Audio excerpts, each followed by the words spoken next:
You were 19 when you started Facebook. One question we hear a lot at Y Combinator is, I'm 19 today. I really want to, do whatever I can to make the world better. What should I do? So how do you advise people who are 19 today and want to impact the world like you have?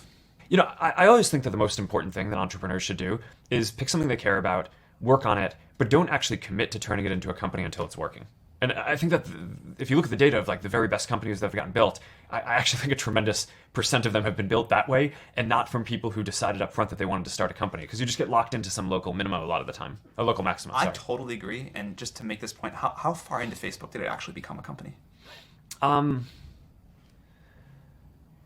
don't know. I think it became a formal Delaware company when Peter Thiel invested about 6 months in. When we were first talking to Peter about raising money, Dustin and I were very clear with him that we were planning on going back to school. Right? I mean, I started Facebook when I was a sophomore. We took the summer off, right? No classes over the summer. We were working on it.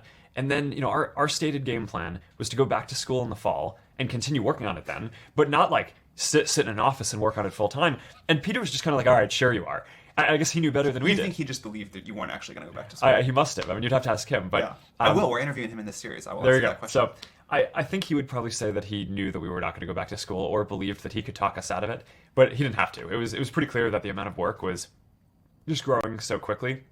But we actually didn't drop out immediately. We told Harvard that we were taking one semester off. And then we told Harvard that we were taking another semester off, and then a year off. And then after that, we kind of decided we weren't going back.